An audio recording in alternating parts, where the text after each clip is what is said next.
Assalamualaikum warahmatullahi wabarakatuh. Perkenalkan, nama saya Elisa dengan NIM 191-2018, kelas PIAU 3A, dosen pengampu Ibu Zonalisa Fatri MPD. Di sini saya akan memaparkan PowerPoint saya guna memenuhi mata kuliah pengelolaan kelas. Pengertian kegiatan pengelolaan kelas. Pengelolaan kelas merupakan upaya yang dilakukan oleh guru meliputi perencanaan, pengaturan, dan pengoptimalan sebagai sumber, bahan, serta sarana pembelajaran yang ada di kelas, guna menciptakan kegiatan pembelajaran yang efektif dan berkualitas bagi peserta didik. Adapun tujuan kegiatan pengelolaan kelas. Tujuan pengelolaan kelas adalah penyediaan fasilitas bagi bermacam-macam kegiatan belajar siswa dalam lingkungan sosial, emosional, dan intelektual dalam kelas. Prinsip-prinsip dalam pengelolaan kelas. Yang pertama, hangat dan antusias. Guru yang hangat dan akrab pada anak didiknya. Yang kedua, keluasan. Misalnya, guru mencegah munculnya gangguan siswa seperti keributan siswa. Yang ketiga, tantangan. Cara kerja guru untuk meningkatkan gairah siswa untuk belajar.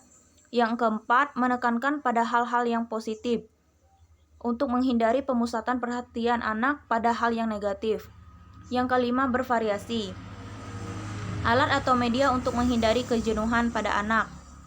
Yang keenam, penanaman disiplin diri.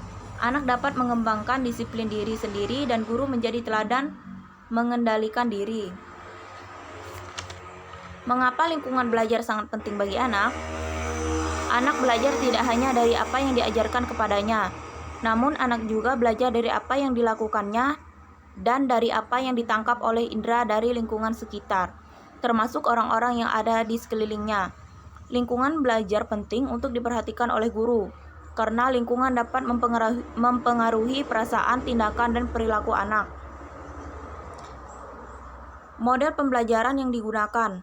Model pembelajaran kelompok merupakan pola pembelajaran di mana anak-anak dibagi menjadi beberapa kelompok dan melakukan kegiatan yang berbeda dalam kurun waktu tertentu.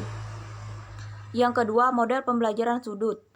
Model pembelajaran sudut memberikan kesempatan kepada anak didik belajar dekat dengan kehidupan sehari-hari. Yang ketiga, model pembelajaran area. Dalam model ini, anak bisa memilih atau melakukan sesuai dengan minat mereka. Yang keempat, model pembelajaran sentra.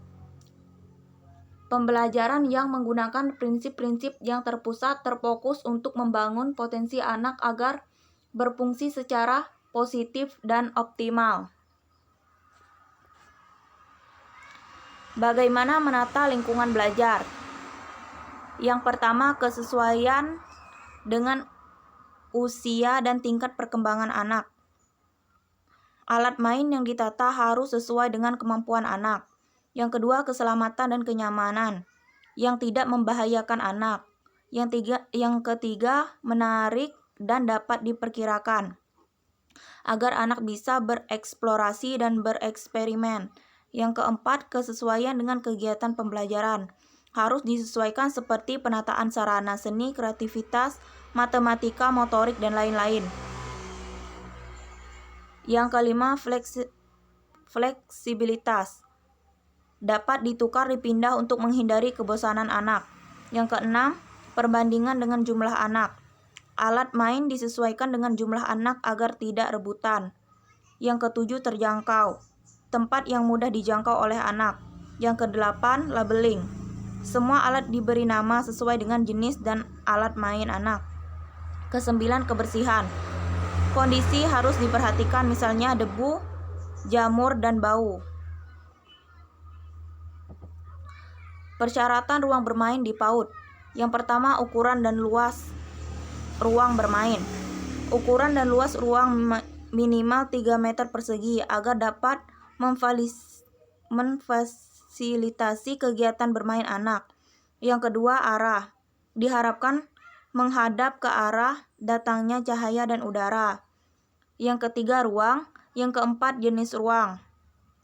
Memiliki ruang dalam dan ruang luar. Yang kelima, jumlah ruang. Misalnya memiliki perpustakaan. Yang keenam, dinding. warna dinding, lapisan dinding, dekorasi, dan lain-lain. Yang ke-8, atap dan plafon. Bahan dasar atap kuat dan warna plafon cerah. Yang ke-9, pintu ruang bermain. Yang ke-10, sirkulasi dan pencahayaan. Yang ke-11, bersih, aman dari populasi udara dan suara. Model penataan ruang indoor berdasarkan usia. Yang pertama, model penataan ruang bermain anak usia 0-2 tahun. Anak rentang usia 0-2 tahun berada pada tahap perkembangan sensori motorik dan imitatif, di mana aktivitas yang dominan adalah yang melibatkan gerak untuk mengenal lingkungan sekitar. Yang kedua, model penataan ruang bermain usia 3-6 tahun. Anak berada pada tahap perkembangan operasional yang bercirikan dengan perkembangan mengenali simbol-simbol bahasa, bermain peran, perkembangan sosial, kognitif, dan emosional yang semakin kompleks. Bagaimana memilih furnitur? Yang pertama, meja dan kursi untuk anak disesuaikan dengan ukuran anak, baik berat maupun ukurannya. Yang kedua, ujung meja dan kursi anak berbentuk tumpul atau tidak runcing. 3. Loker tempat penyimpanan anak, alat main anak, disesuaikan dengan jangkauan anak. Yang keempat, bila kursi plastik yang dipilih, pastikan cukup kokoh dan tidak licin bila ditempatkan di atas lantai. Yang kelima, bila alat furnitur yang dipilih berbahan kayu, pastikan cat yang digunakan aman bagi anak, tidak berbau, tidak mengandung toksin atau racun. 6. Perhatikan permukaan furnitur kayu. 7. Furnitur perabotan serba mini, agar anak lebih aman dan nyaman bagi anak. 8. Warna-warna dasar furnitur. Pilihan warna natural satu warna, menggunakan warna primer. Hindari warna yang menyilaukan mata anak. Apa yang diperhatikan dalam menetapkan toilet? Yang pertama, toilet anak terpisah dengan toilet dewasa. Untuk toilet anak tidak memerlukan slot kunci. Yang kedua, ruang toilet dekat dengan kegiatan anak, agar mudah diawasi oleh guru. Yang ketiga, tersedia air bersih. Yang keempat, tersedia sarana pembersih, seperti sabun cair dan pengering tangan. 5. Tersedia tempat pembuangan benda kotor. 6. Lantai diusahakan selalu kering, agar tidak licin dan bebas dari bau. 7. Ukuran alat fasilitas kebersihan sanitari sesuai dengan ukuran anak.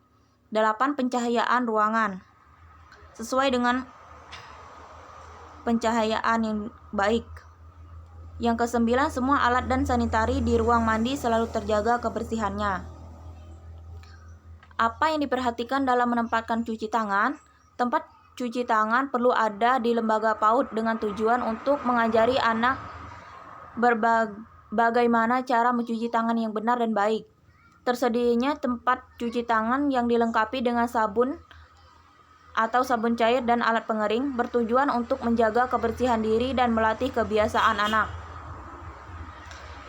Baiklah, sekian penjelasan dari saya. Saya akhiri. Wassalamualaikum warahmatullahi wabarakatuh.